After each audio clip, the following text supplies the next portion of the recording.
Hello, this is Business Now, reaching you live from iBrandTV news studios in Lagos, Nigeria. Coming up, Russia seizes hundreds of commercial jets owned by US and European leasing companies.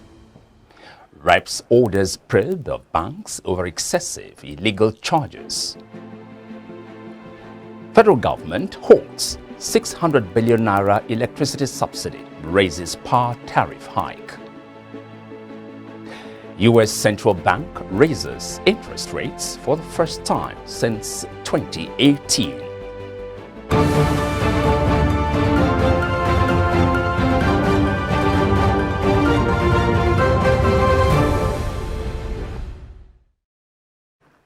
Hello again, and glad to have you join us. I'm Michael Nath.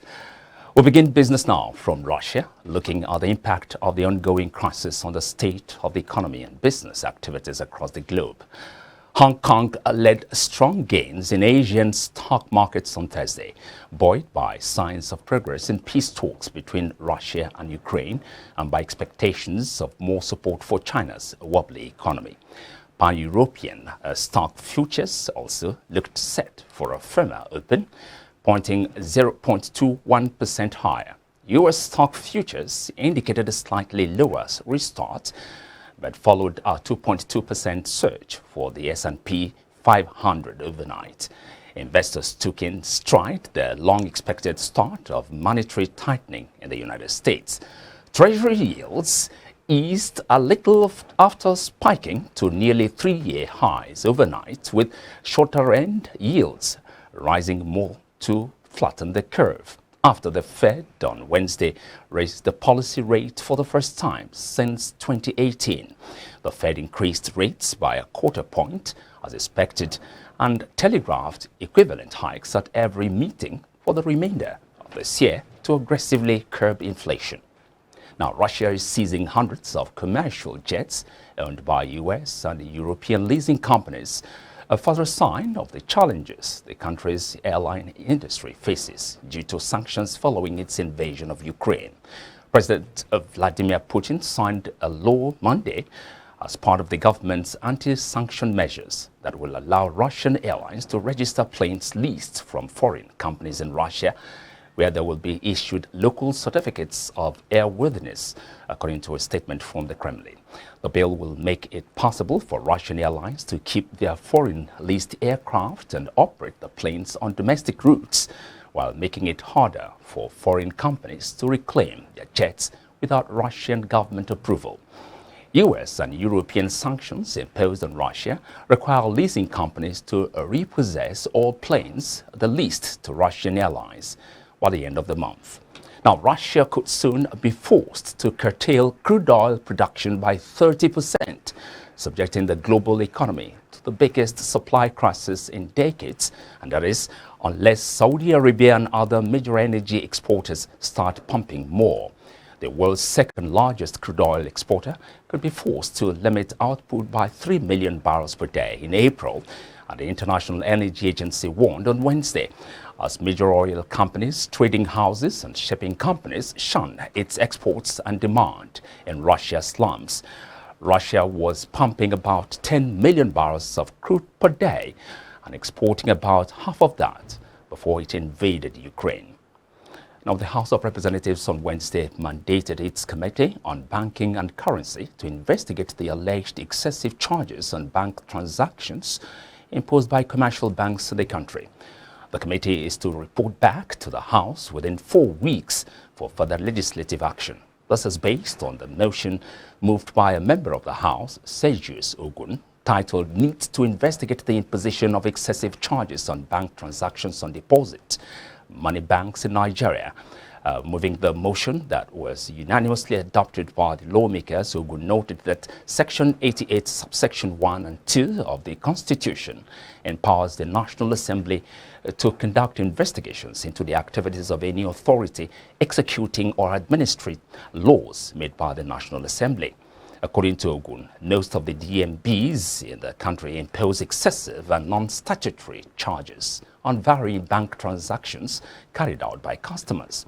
The House, at the plenary on Wednesday, decried the deductions by commercial banks from its accounts.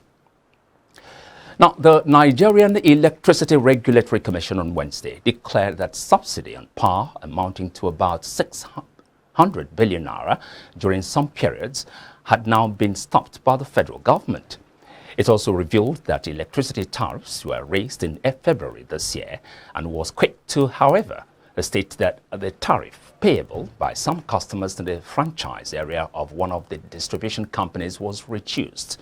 Speaking at a press briefing in Abuja on the challenges in the power sector and other issues, the chairman, NERC, Sanusi Garba, stated that subsidy on electricity was a policy issue of the federal government that had to be halted. The scheme's power generation companies condemned the Nigerian Bulk Electricity Trading Company, stating that the NBET was failing in its obligations in terms of payment for power generated by the GENCOs. The National Electricity Regulatory Commission says the National Assembly is considering a request to criminalize the rising cases of illegal connection, meter bypassing, and tampering.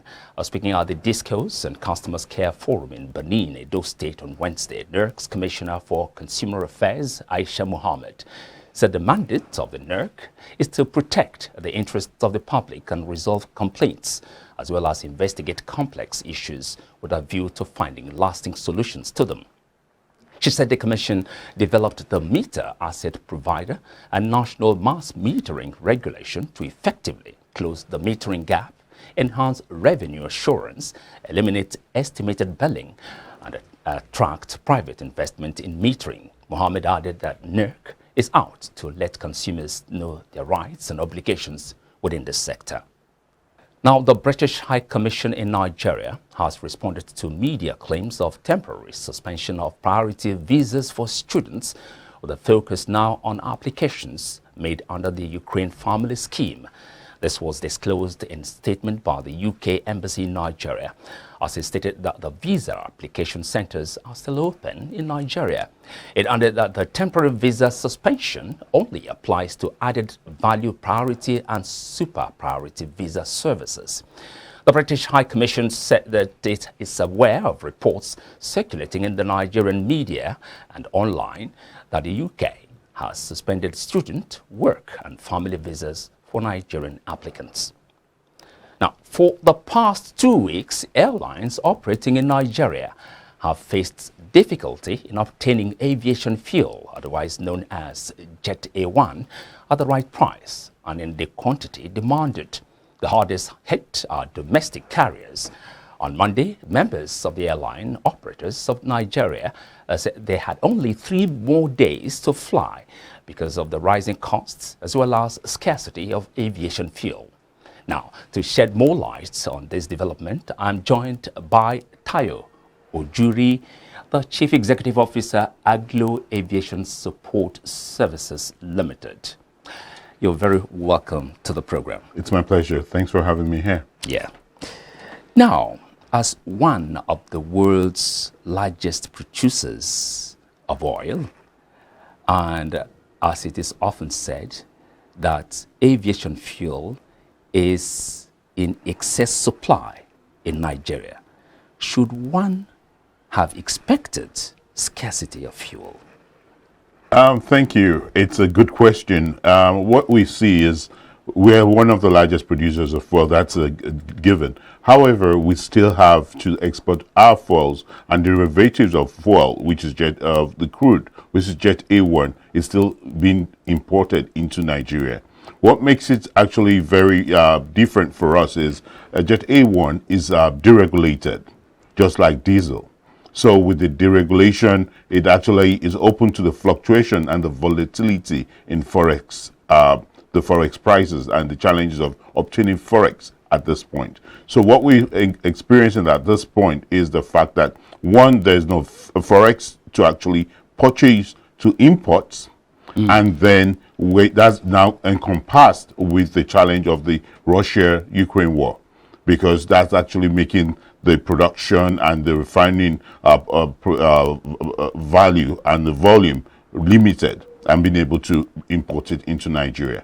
So that's actually made a huge impact on domestic airlines for them to operate. So what we have now, we have seen an exponential growth Not exponential leap in the price of Jet A1 from 190 naira per liter to about 700 naira per liter. That said, that actually made the National Assembly called in airline operators of Nigeria for a meeting because they could not. That's very unsustainable. And I'll give you a rough analogy. Please do. If you actually have 70 passengers, and that's actually being very modest and very optimistic, on your flight from Lagos to Abuja, and you're actually paying 50,000 naira, that's 3.5 million naira for 70 passengers. Sure. And if you have to buy 10,000 liters at about 550 naira per liter, that's about 5.5 million naira. So you have already you have a negative difference of about 2 million naira.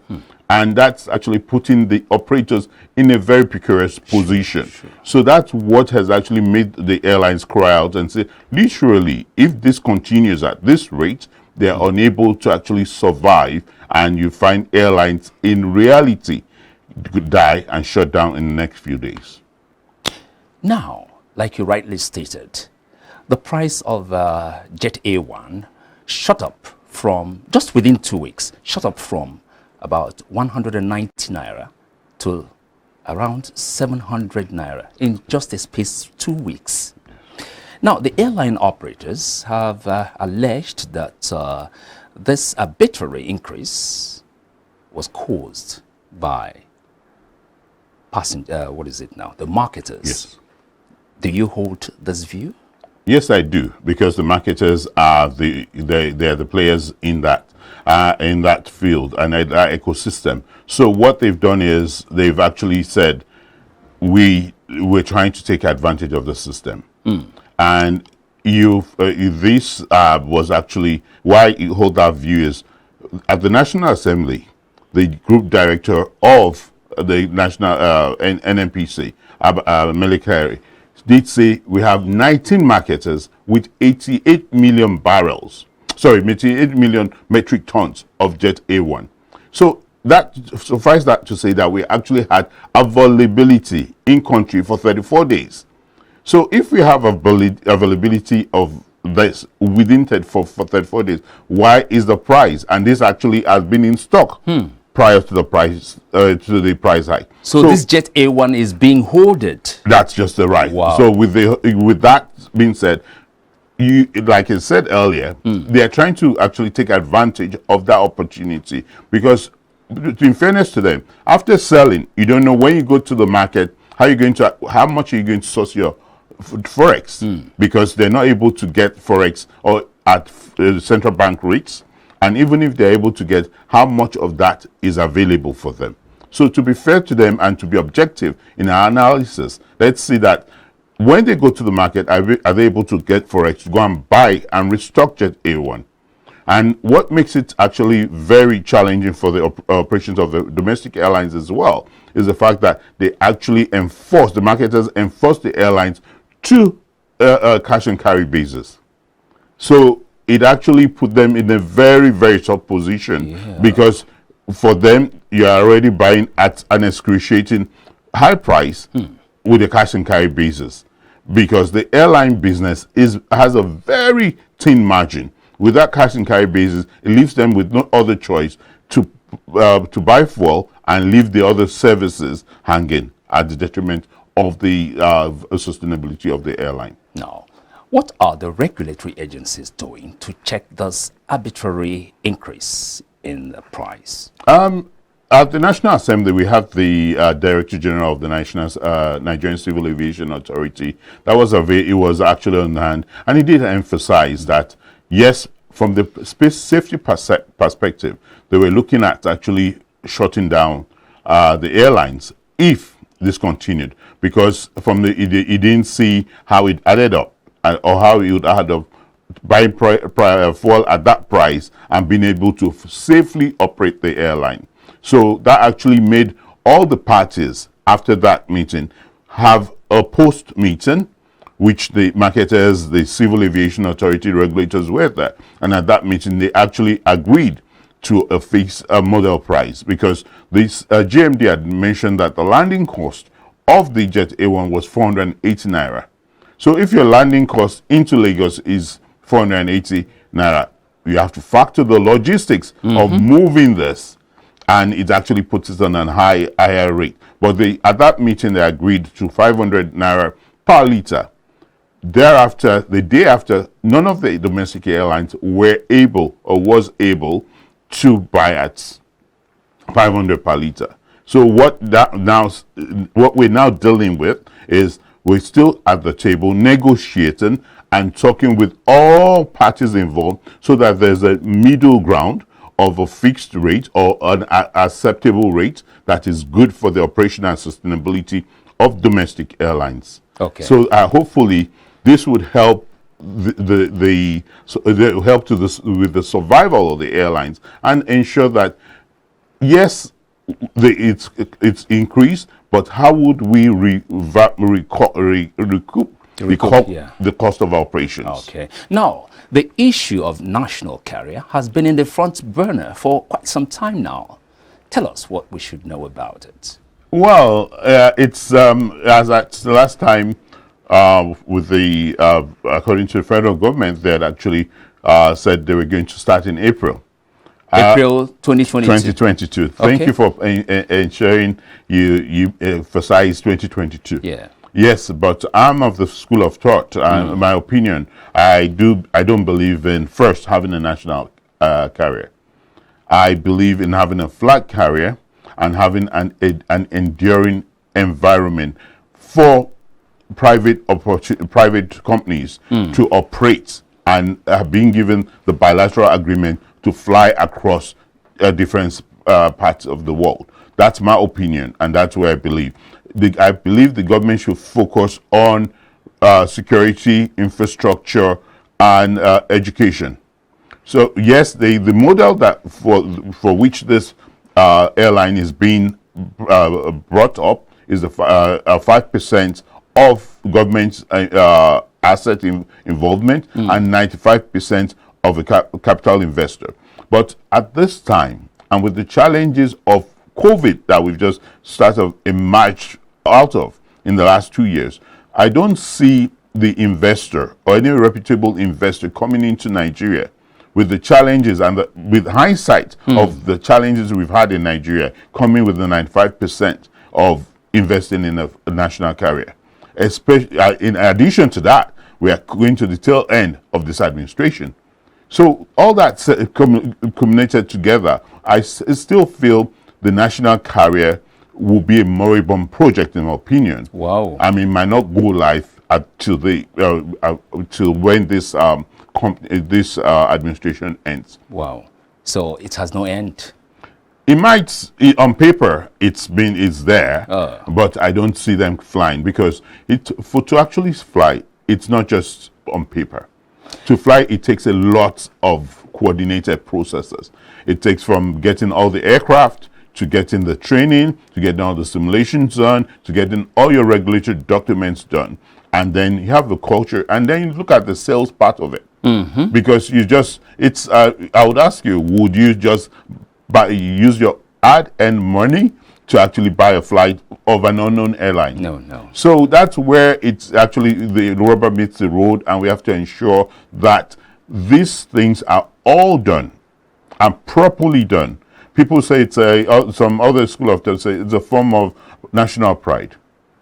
It's not national pride. It's ensuring that the national pride could be other national registered airlines within Nigeria, given all the enduring environment to actually thrive. Okay, now, it is often believed that the private sector is more committed, more dedicated, if you like, more diligent in dealing with businesses and delivering at the right time and at the right price. This probably informed the federal government's decision to concession our airports. Tell us all you know about this. This I am a big fan of. And I'm very optimistic. I am looking forward to that day. The process has commenced. It's the outline business case has been developed. It's the lots of it's actually the request for proposals, request for, all that process, the due diligence process has been actually put in place, and we're looking at we had about 6 companies or consortiums between 4 to 6 chosen. So with that said, I believe that should go right. And what should make it go right again is transparency. Once it's transparent, once we have best in line practice of potential investors with track record of managing big airports, we need it, because we need actually to up our game in terms of the infrastructure at our airports, to have a very good sense of place, to have the great ambience, to ensure that we actually develop our airport as a place with a high throughput for the passengers. So that said, I hope the concession of the airport facilities go through, and it's positive, and it's with that done, I think that would be a turnaround for the aviation sector, because with the airports developed to top notch, it's actually going to be a good game changer for us, because we already have the the geographical location, and we already have the population. So with that, we're able to actually ensure that what we desire to be, which is the hub of aviation in Africa, will not just be on paper, it would actually come to reality. Thank you so very much. It's always my pleasure. And it is on this positive and optimistic note that we thank Tayo Ojuri, CEO, Aglo Aviation Support Services Limited. You're still watching Business Now on iBrandTV Lagos. We'll take a commercial break now. Be back shortly with more. Stay with us.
You're watching Business Now on iBrandTV Lagos. To Africa Scene Now, Standard Bank Group has committed to cease funding any new construction coal-fired power plants as it targets net zero by 2050 and mobilizes up to 300 billion barrel rands in sustainable finance. The banking group, which is a top oil and gas lender in Africa, announced its commitment target yesterday as it published its climate policy. The policy outlines Standard Bank's short, medium, and long-term targets to reduce its contribution to carbon emissions and accelerate its sustainable finance commitments with a focus on renewable energy projects across Africa. Standard Bank said it wanted to mobilize up to 300 billion rands in sustainable finance, potentially including for transition fuels like gas by the end of 2026 from a targeted 40 billion rands in 2022. Now, Minister for Agriculture Hussein Bashe has prepared and dispatched to India special information on seasonality and production volume of all crops that the country is exporting to India. The crops under the category in question include pigeon pea, green gram, sesame, and avocado, among others, as the country aims to increase the export volume to the South Asian country. According to Bashe, the development, which surfaced due to his special audience with the Indian High Commissioner to Tanzania, Binaya Srinkanta Pradhan, aims to bolster smooth bilateral trade relations between the two countries. He added the government had so far entered into a Memorandum of Understanding MOU with India for the exportation of all crops that Tanzania is exporting to India. Now, foreign scene, the Federal Reserve on Wednesday raised interest rates for the first time since 2018 and laid out an aggressive plan to push borrowing costs to restrictive levels next year in a pivot from battling the coronavirus pandemic to countering the economic risks posed by excessive inflation and the war in Ukraine. The U.S. Central Bank's Federal Open Market Committee kicked off the move to tighten monetary policy with a 0.25 percentage point increase in the target federal funds rate, lifting that key benchmarks from the current near zero level in a step that will ripple through a variety of other rates charged to consumers and businesses. New Fed projections showed policymakers ready to shift their inflation fight into high gear, with one policymaker, St. Louis Fed President James Bullard, dissenting in favor of an even more aggressive approach. Oil prices climbed about 3% on Thursday after the International Energy Agency said markets could lose 3 million barrels a day of Russian crude and refined products from April. The supply loss would be far greater than an expected drop in demand of 1 million barrels per day, triggered by higher fuel prices, the IA said in a report on Wednesday. Benchmark Brent crude futures gained $3 or 3.1% to $101.09 a barrel by 0844 GMT after falling for 3 consecutive trading sessions. U.S. West Texas Intermediate crude was up $2.8 or 3% to $97.84 a barrel. Both contracts settled lower the previous day, following an unexpected jump in U.S. crude stockpiles and signs of progress in Russia-Ukraine peace talks. We go on a commercial break at this juncture and return to take more news updates. Stay with us.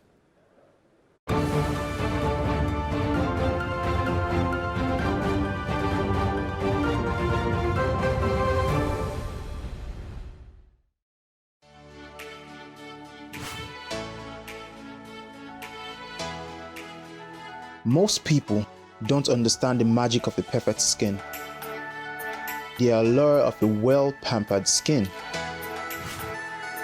We bounce from skincare products to skincare products, from spa to spa.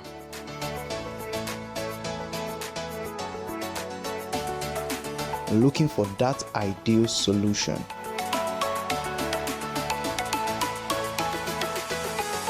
I found the solution.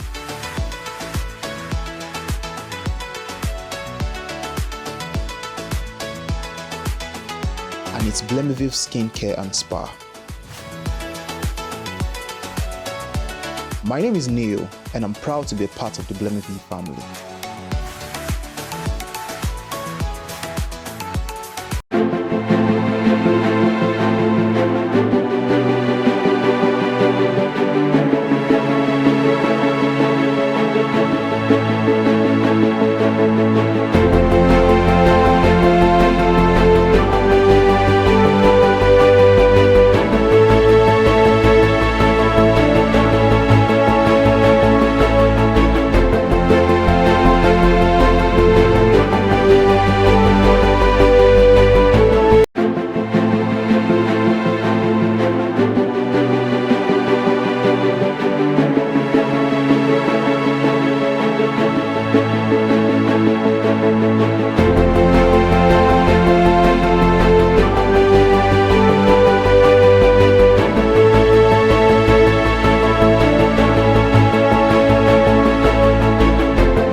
You're watching iBrandTV Lagos, and this is News Now. The 47 Nation Organizations Committee of Ministers said in a statement that the Russian Federation ceases to be a member of the Council of Europe as from today. The Council of Europe on Wednesday expelled Russia from the continent's foremost human rights body in an unprecedented move over Moscow's invasion and war in Ukraine. The 47 Nation Organizations Committee of Ministers said in a statement that the Russian Federation ceases to be a member of the Council of Europe as from today. Associated Press now reports, and it said a highly symbolic move after the decision. A Council of Europe staff went outside of its headquarters in Strasbourg and took down the Russian flag, neatly folding the tricolour before it was taken away. Despite the pomp, it was an unceremonious end to 26 years of membership in the group. Tini Cox, the president of the Parliamentary Assembly of the Council of Europe, said the expulsion was necessary, and I am glad we dared to do so. Now, Russia on Thursday warned that it has the might to put the United States in its place. The Deputy Secretary of Russia's Security Council accused the West of stoking a wild Russophobic plot to tear Russia apart. Now, Medvedev said the U.S. had stoked disgusting Russophobic in an attempt to force Russia to its knees. Since Russia invaded Ukraine on February 24, the U.S. and its European and Asian allies have slapped sanctions on Russian leaders, companies and businessmen, cutting off Russia from much of the world's economy. President Vladimir Putin says that what he calls the special military operation in Ukraine was necessary because the United States was using Ukraine to threaten Russia, and it had to defend against the genocide of Russian people. At least 10 people have died after Russian troops reportedly opened fire on Ukrainian civilians queuing for bread in the northern city of Chernihiv. The report was contained in a tweet posted Wednesday to the official Twitter handle of the United States Embassy in Kiev. Horror footage shows bodies lying on the ground after Russian soldiers allegedly shot them outside a bakery in the city.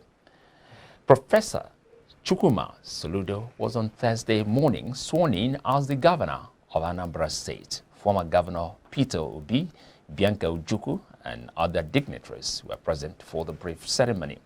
Governor Charles Soludo has assured residents that he is ready to deliver on his campaign promises, saying the state would win under his watch.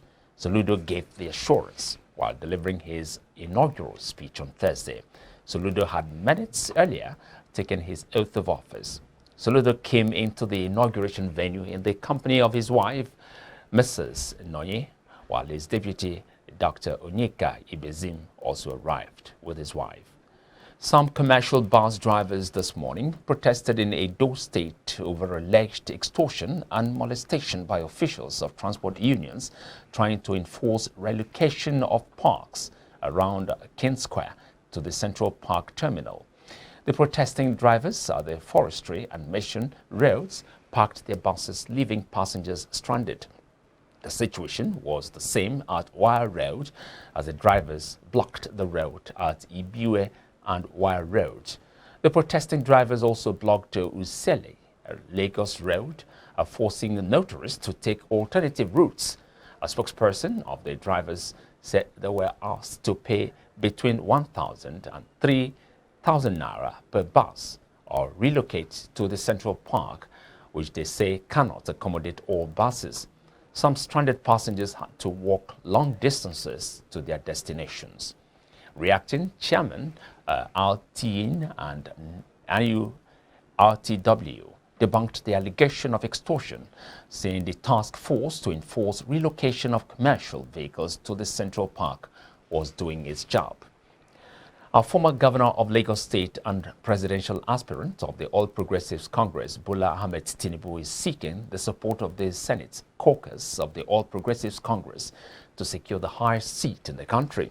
Tinubu, in company of a high-powered delegation, stormed the office of the Senate President at the National Assembly on Wednesday, reeling out plans for the country while asking APC lawmakers for council partnership and support for nomination of what is described as his lifetime ambition. If the counsel of wise men is anything to go by, you see some advert. If you want to go fast, do it alone. But if you want to get there, get success, and go there, definitely go with a team. I'm asking for that teammanship here today to get me over the hump of nomination process. And from that hump to get me to the presidency of the Federal Republic of Nigeria. Will all the time continue to support our party. Recently, we have had difficulty because of misunderstanding between some of our members, and the party has been thrown into a temporary confusion. But thank God, it is over now. It is very clear that our party is back on track, that at the end of the day, in the next 2 weeks or so, our national convention will hold, and a new set of leaders will emerge who will take us to the destination of victory by the grace of God in 2023. The National Association of Nigerian Students has given the federal government and the Academic Staff Union of Universities till March 28 to resolve their differences and ensure that the union's ongoing strike is called off. NAN's position was contained in a statement on Wednesday by its president, Sunday Ashefon. Ashefon threatened that Nigerian students would take to the streets at the expiration of the ultimatum if the strike continues. NAN says, and I quote, "The National Assembly should also do everything possible within its time to end the strike, since they rejected the bill prohibiting public officers from sending their awards to institutions abroad. They have the mandate to make our public institutions work, and now that they are failing in that responsibility, the public will respond appropriately." End of quote. President Muhammadu Buhari has expressed regrets for the inconvenience caused to Nigerian citizens following a prolonged shortage of petroleum products. Nigeria has been battling with fuel scarcity following the discovery of 100 million liters of imported petrol and a supply chain with methanol quantities above Nigeria's specifications. The bad fuel damaged many vehicles and generators, leading to an emergency withdrawal of volumes of the product. However, the president, who is away in London, the UK, on medical tourism, said the administration knows the fuel shortage has placed a strain on Nigerian citizens and businesses, but relief is on the way. In a statement on Wednesday signed by the Senior Special Assistant to the President, Media and Publicity, Garba Shehu, Buhari said his government was working to solve the problem. The ongoing strike declared by the Niger State chapter of the Nigeria Labour Congress has now turned into indefinite action. This is just as students of the state origin in institutions of higher learning across the country have threatened to embark on road and street blockades over what they described as government's neglects of the education sector. The NLC is taking the decision, said the government disregarded the ongoing negotiation over the payment of salaries to staff of local governments when it paid out 70% instead of full salaries to workers in Rafi local government area. The act, according to the statement by the state chairman of the NLC, Comrade Yakubu Garba, negates the progress made in the ongoing negotiation. As a result, the organized labor and hereby notifies civil servants at states and the 25 local government areas that the ongoing 14-day warning strike is transmuted to indefinite strike effective Wednesday, 16th March 2022. Garba said, quote, "The strike will remain in force until salaries of workers in 25 local government areas are in 100% gross component," end of quote. Now, the Federal Capital Territory Police Command and the military have repelled a kidnap attempt in Dobi Okwalita area of Gwagwalada Area Council, FCT. The police public relations officer in the FCT, DSP Josephine Ade, announced this in a statement on Thursday. She said the aborted attack and rescue of the victim followed an intelligence report from residents of Dobi Okwalita. As she said, quote, "The residents had suspected a gathering of persons suspected to be kidnappers in the area on Tuesday. Following the report, the tactical and intelligence assets of the Gwagwalada Area Command and Division Police Headquarters in support of the military swung into action," end of quote. As she said, the police personnel of 176 Battalion and the local vigilante were drafted swiftly to the scene. Ade said the suspect is currently at the State Criminal Investigation Department for further investigation, while efforts were being intensified to apprehend the fleeing members of the criminal syndicate. We'll take a commercial break now and return for Africa Scene. Stay with us.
With precious a few trees left to slow the wind in this once fertile corner of southern Madagascar, red sand is blowing everywhere onto fields, villages and roads and into the eyes of children waiting for food aid parcels.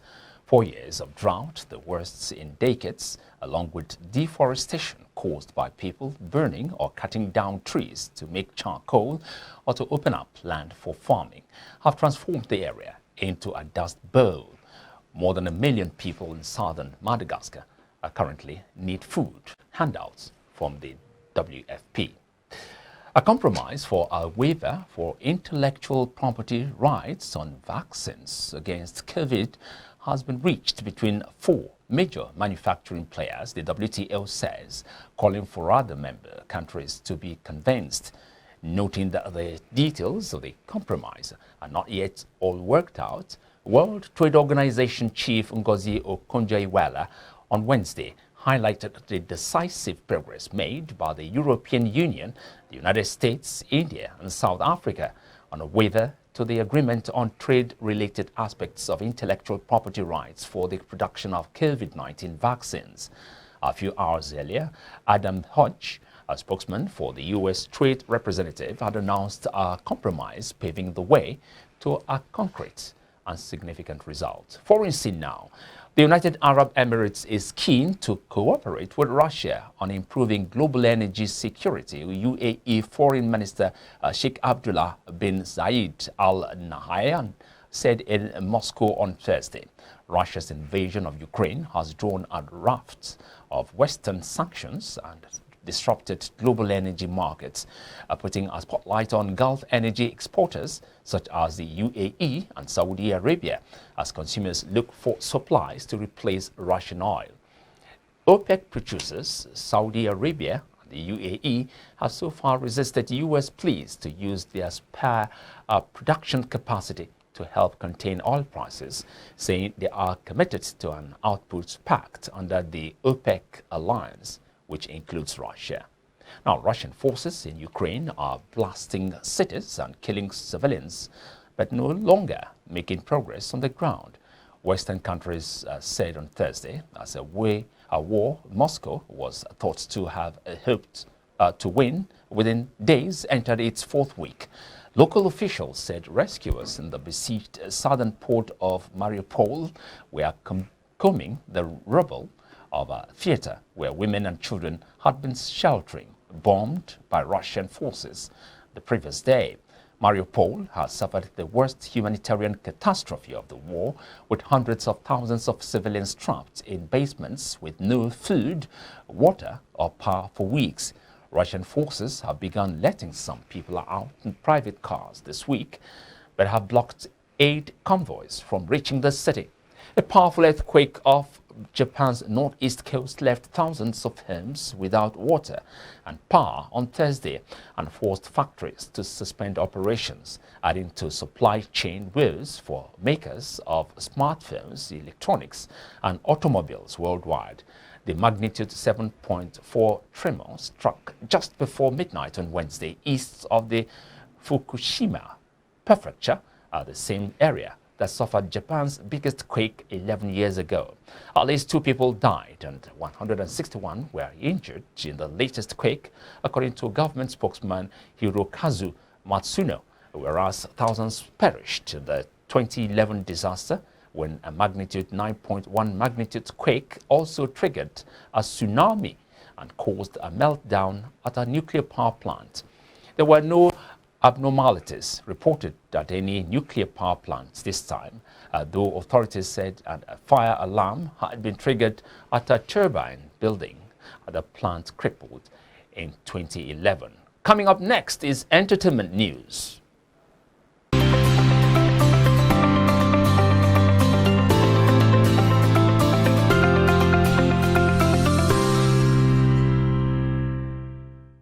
Hello and welcome to Entertainment Business. I am Chioma Amarimulam. Popular Nigerian singer Davido has made known his plans to give 20 people or 20 business startups 20 million naira on Friday. He announced it via his Twitter post on Wednesday, asking people to send in their business or startup ideas. He said this after tweeting that Nigerians should be more empathetic towards each other and give each other a helping hand. This is not the first time Davido is being philanthropic, as late last year he did a 100 million naira challenge ahead of his birthday where celebrities donated various amounts adding up to 200 million naira.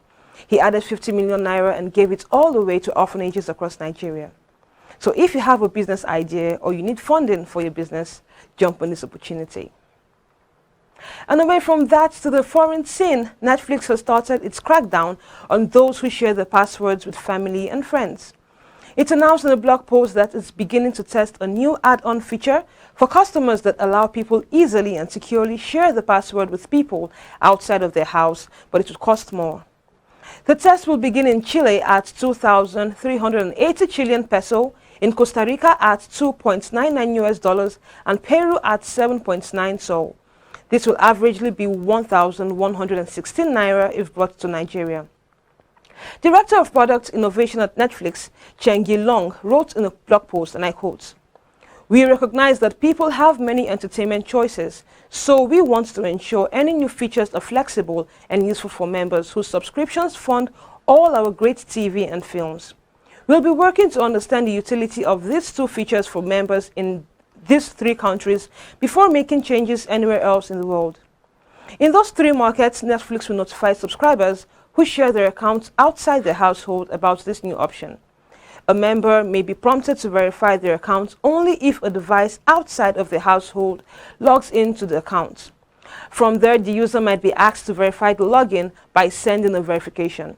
With more than 220 million users, Netflix is the most popular streaming service globally. We hope that this policy does not reduce their viewership." And that's it on Entertainment Business. I am Chioma Amaribulam.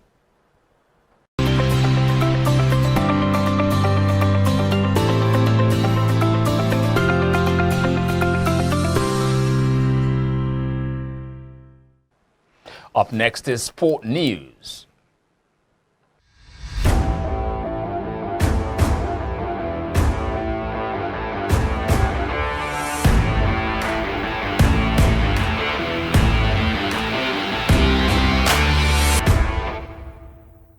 On sports business at this hour, Everton are in talks to secure new financing as the Merseyside club looks to recoup the revenue shortfall from cancelling multiple sponsorship deals. The Premier League outfit suspended their commercial ties with Russian companies USM, Megaphone and Yota, all of which are owned by the oligarch Alisher Usmanov. The Russian billionaire's assets have been frozen by the European Union, and Everton are also on the hunt for a new shirt sponsor for next season after online car retailer Cazzo confirmed the PES partnership would end once the 2021-2022 campaign wraps up. The severed commercial ties with Usmanov's companies, coupled with the Cazzo deal ending, means the Toffees could face an annual revenue shortfall of £30 million. Everton is also exploring the option of raising equity and has held talks on raising debt. Everton have posted a combined £265 million loss for the last 3 financial years. Their latest annual accounts are due to be published by the end of the month. And still talking sports business at this hour, Endeavour reported $1.5 billion in fourth quarter revenue, totaling $5.1 billion overall in 2021, its first year as a public company. Despite beating Wall Street's revenue expectations, the parent of UFC reported a net loss of $16.7 million for the quarter, totaling a $467.5 million loss for the year. The owned sports properties segment, which includes UFC and PBR, saw fourth quarter revenue increase by 3% to $277.3 million and full year revenue hike by 16% to $1.1 billion. Endeavour says 2021 is UFC's best financial year in its 28-year history. The events, experiences and rights segment's fourth quarter revenue ballooned 23% to $516.7 million, with full-year revenue up by 28% to $2 billion.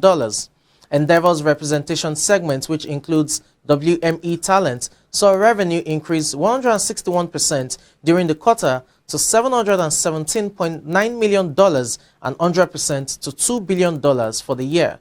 The company's sale of all but 20% of Endeavour content accounted for roughly $700 million of the company's annual revenue. Endeavor expects to record between $5.2 billion and $5.45 billion in 2022 revenue. The company's stock closed at $27.90 on Wednesday. And that's it on Sports Business.